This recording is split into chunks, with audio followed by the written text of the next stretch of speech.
Hallo meqqat ullum tissimpa aqqaneq aappaat taava juullimut ullut aqqaneqmarluinnanngorput массак аqqанмарлууппут таакатиллутик 24-ингуссаппут таа тасса тааккунин уллун туллеруттуни такусассассули сууппат таава юулеруппермиут саалаартигит Anton уллумигоо скуутаарпо qanормигу атаатаат скорсуи наскууюнгил кумми атортарами qatutigiulluingo qanорм оққимаатсига аторсу инерсимас куммерсуи аторлу иллу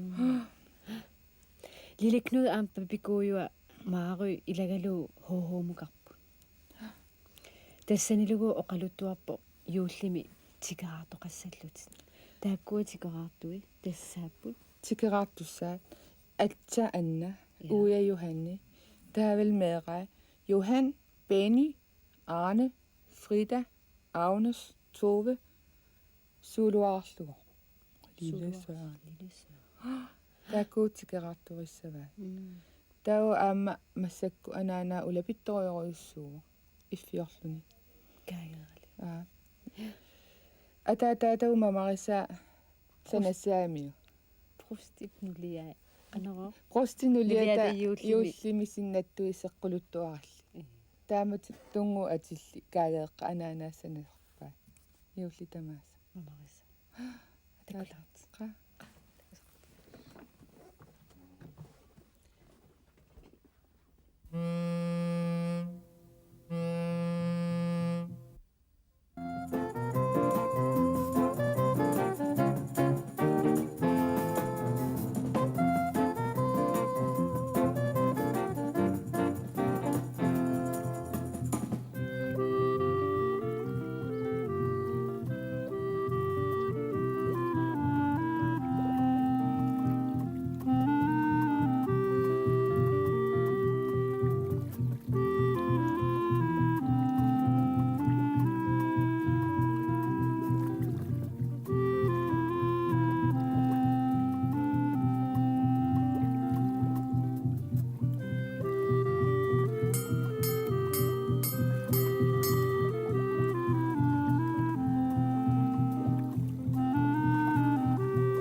Ellers når vi det ikke. Ja, mor.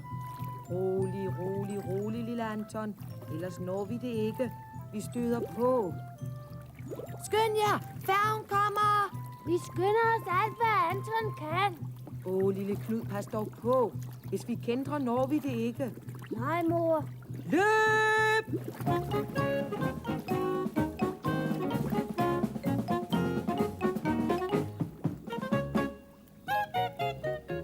Nå, kan I så lige prøve at føre den der henad? Vi skal lige altså prøve at føre plads til den her, fordi skal lige holde, og så kan I godt stille op der, og så er det kommet i færd frem med billetterne. Vi har fra i går. Ja, vi brugte ikke vores i går, de kørte fra os. Jeg kan. Ja, så er det kommet. Prøv at tage det, der er vi næsten, og så kan vi lige skrive for ja, så kom I her. Jeg skal lige kom hjem til billetter. Det ved jeg ikke. Godt, så er vi ved at gøre det. Ja, nu kan vi bare lige prøve at køre for mig sådan en omleve motorvejen. Skal vi så prøve med en afgang?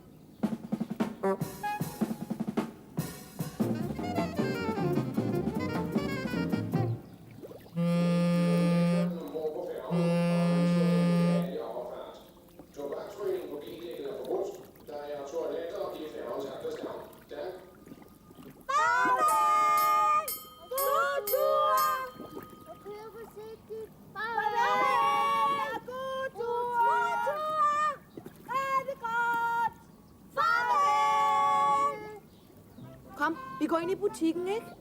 Har du tænkt på, hvad du mere vil ønske dig? Det med deres ønskesedler.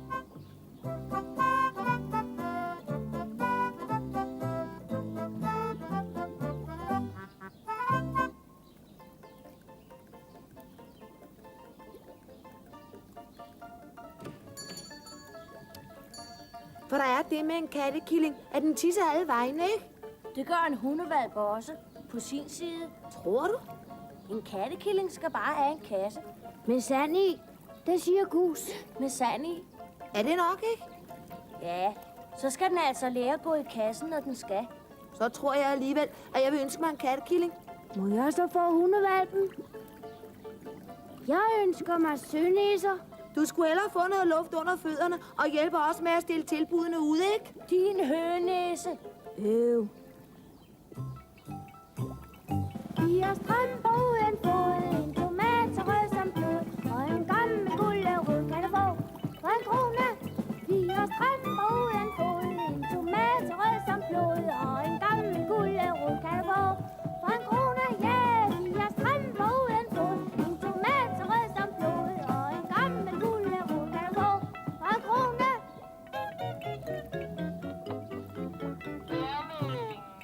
Flunkelev, bøgersøn, let brise til sydvest med udsigt til regn fra nordvest.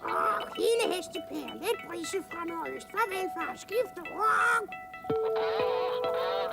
Farvel, far, losen kalder, kommer, skifter rum. Gadløsen skifter slut. Dags, Mary. Noget nyt. Noget nyt skifter, let brise til sydvest over vandskrækbanken. God tilførsel, losen kalder, kommer. Farvel, far, goddag, far. Af med dig, din hønisse.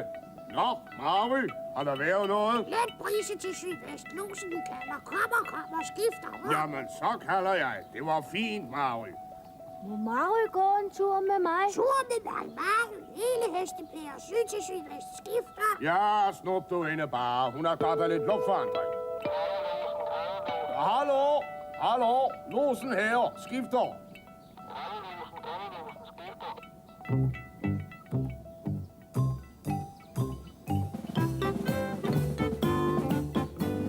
Hvor skal du hen? Over i HH og finde skatten. Vi gider ikke finde skatten i dag, for vi skal passe provianten. På med vanten, skifter rum. Vi er også ligeglade, ikke også, Mary? Også Mary. Hele hestepær, skifter rum.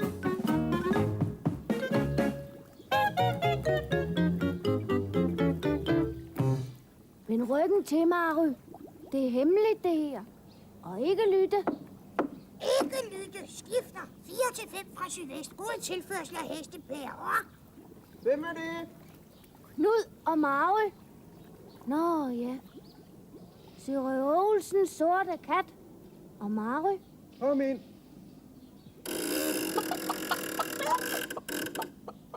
Hej, 44. Hej Knud. Hej Mary. Hvor er de andre henne? Anton skulle med mor til Flunkelev for det, at han skulle have nye sko.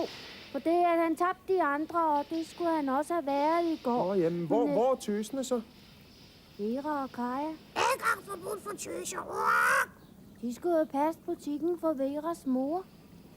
De er ved at bære tilbud ud. Får I gæster? Altså til jul? Nej. Vi får. Benny og Arne og Frida og Agnes og Tove og Lille Søren, de kommer. Hvem er Benny og Arne og de der andre? Benny og Arne og Frida og Agnes og Tove og Lille Søren, det er vores fætre, alle sammen. Og så kommer onkel Johan, og så hende faster Anne. Og det er derfor, mor laver kager hele tiden. Brune kager og vaniljekranser, og de der kager, far godt kan lide. Den bærer hun altid så mange af. Hvad er det for nogen? Provstindens fyldte juledrømme. Smager de godt? Nej, det er kun far, der kan lide dem. Men vi skal spise dem, for det mor siger, de smager så dejligt. Far kan lide dem. Farvel, far, skifter rum. Benny og Arne og Frida og Agnes og Tove og Lille Søren, De kan heller ikke lide dem. De skal også spise dem. Ellers er de ikke høflige, siger faster Anna. Faste Anna skifter hele hestebær om. Hvorfor siger I ikke til jeres mor, at I ikke kan lide dem? Så behøver hun kun at lave nogen til din far. Det har vi gjort. Men hun tror, vi er høflige. Og så siger hun, I skal have alle de kager, I kan spise til jul. Og så bærer hun flere juledrømme.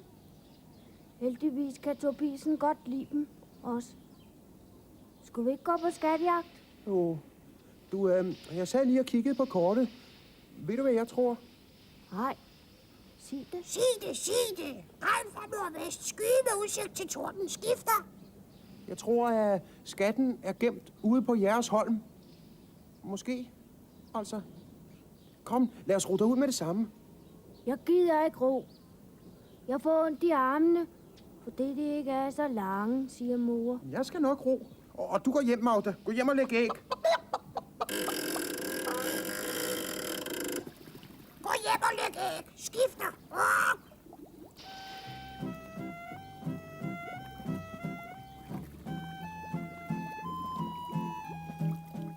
Kask los.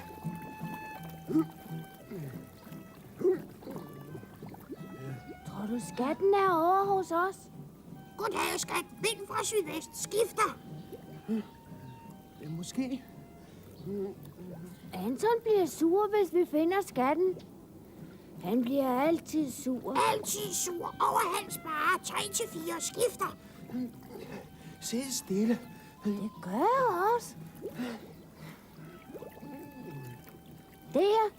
Se der. Se der, se der. Frisk vind fra Azorerne. Hvor? Er det skatten? Jeg tror nok, det var en sønæse. Sønæse. Vindstyrke 9 skifter. Tror du ikke, det var en sønæse? 44. Hvad 44? Sikkert. Så, nu er vi her. Storm over hans bare. Makrel første 2-5 skifter. Ser du? Jeg tænkte på, hvis det var her, vi skulle begynde.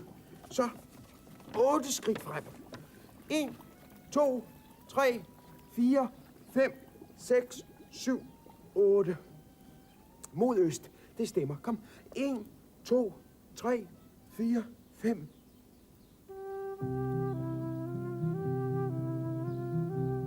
– 25, 26, 27, 28, 29, 30, 31, 32, 33, 34, 35. Stop! Her. Herunder må skatten være. For der er ikke noget træ at klatre op i, som Gud sagde. Vent lidt. Da skatten blev gemt, der var fyrtårnet her ikke. Det kan vi se på kortet. Den må være under fyrtårnet. Jamen, der er kælderen. Kom. Hov, kortet fløj fra mig. Er du vindskæv, mand? Hurtigt i båden!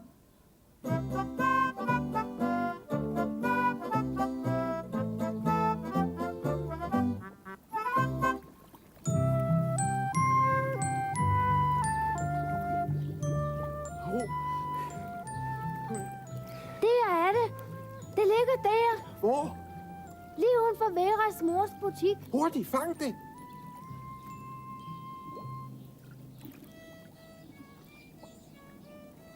Er det den store hundekurv, du ønsker dig? Ja, den med de røde puder, ikke? Ja, den er pæn. Fang det! Nej, fang det! Ja, ikke? Er det der? Nej. Er der vindskæv? Det skal være her. Jeg så det lige før. Jeg kan ikke se jer fejre. Jo. Men så lad være med at gå og træde i det der, ikke? Jamen, det var der nemlig lige før. Ikke også, 44? Yep. Hvad var der? Hvad var der? Kortet. Hvad for et? Kort. Skattekort. Skattekortet. Har I smidt Skattekortet væk? Det fløj bare fra mig. Hønisse! Han kunne ikke gøre for det. Har I fejret det væk? Os? Nej.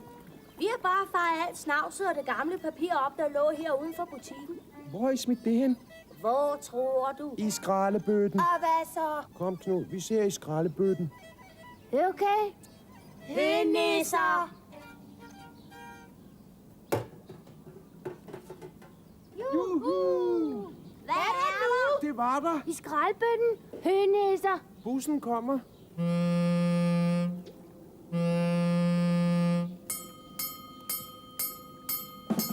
Rejsende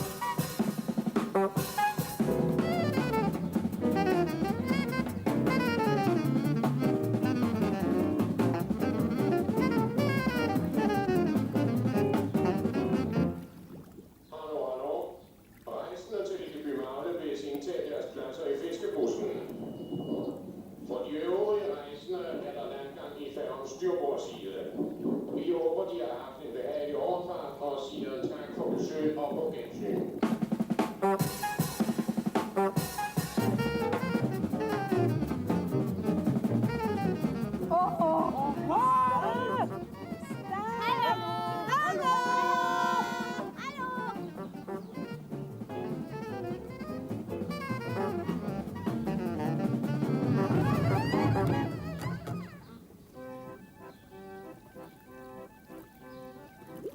Anton, læg det der i båden. Ja, og her, lille Kaja og Knud. Sådan. Dagmor? Hyha. Sikke en tur. Jens Peter havde sat en helt tynd spejesild ind til os. De væltede, da vi kørte ombord på færgen i Flunklev. Vi har set spejesild hele vejen. Ja, og det lugtede. Ja, det kan vi godt mærke, ikke? Jeg skal nok tage Marie hjem. Og kortet? Ja, det ligger jeg i HH på vej hjem. Okay. 44. Det var min skyld, vi fandt kortet. Hvordan det? Jo, hvis jeg nu ikke havde tabt det, så havde vi ikke fundet det. Okay? Du er vindskæv. Okay. Knud! Kom nu! Ja, mor. Kom, Marie.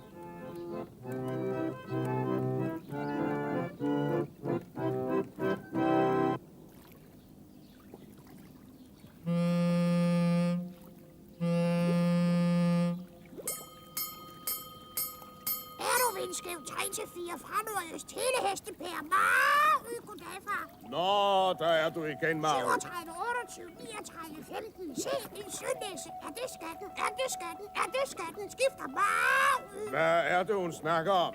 Ikke noget. Hemmeligt forbudt for tøser. Nå, jeg må ud. Goddag, far. Hele hestepære. Jeg stamper uden fod. En tomat, ris og blod. Og en gammel gulerod kan få. Og en krone. Jeg stamper uden fod. En tomat, ris og blod. Og en gammel gulerod kan få. For en krone. Hej! Jeg stamper uden fod. En tomat, ris og blod. Og en gammel gulerod kan få. For en krone. Hele hestepære. Og gulerod.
Nå, Jonas, Olga.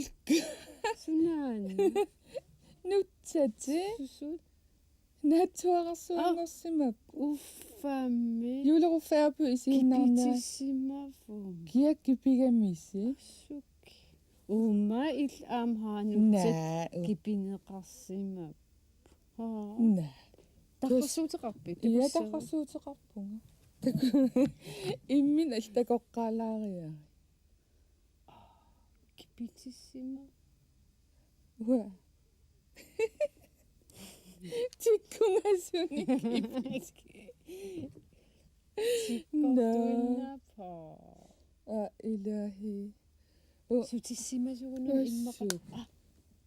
naasuutinguarpu toquliorsima eqqaamassasaarput Симасу. имертертассаарпингитсорната илла унна Имма арлаат туппинна оқарфи оқалуттуутилерутторлутинук тааккуа такусагут пиллуи татакориатааракки питиссимас тааюнассикку кнуилу наалаартитсивим ерлернартун уярлералуара минассааринагу таам оқалерутторлу та кипитиссимангаа такуи фрухан писиорторс. тунissutissarpa Аммерласоорио. юуллимама Соон имаат лилекнуи hønissим таасараа. тестаан илааммикисналулаартуугами Kaptajn Gus tusaasaamiu naversiso lata Kaptajn Gus Jens Peter Bus navertaramiu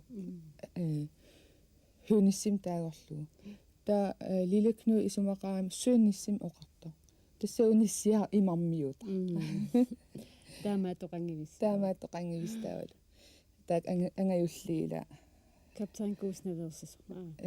taamatu Tusaagami paatsoorsimalluгулу ила. nukarli taamat pisara Аммартаамала. аммарту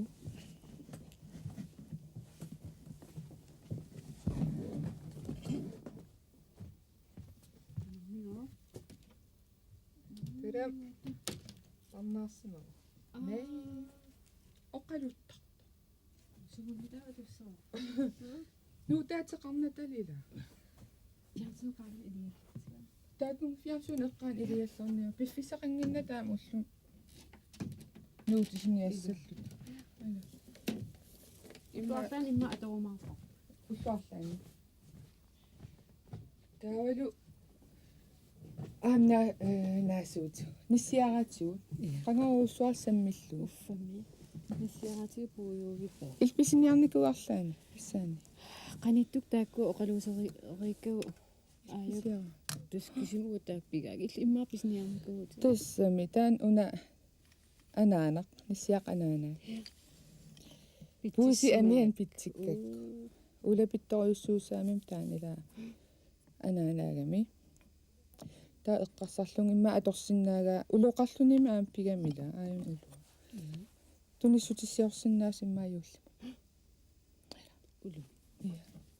Sudiorsinnaasagaluarpa. тассам калаалнаанissун пууси амиасум атортарпаа Амерлaq. Иллас. Атисааннут. Pinnersaatissannut. акиссит Акисит.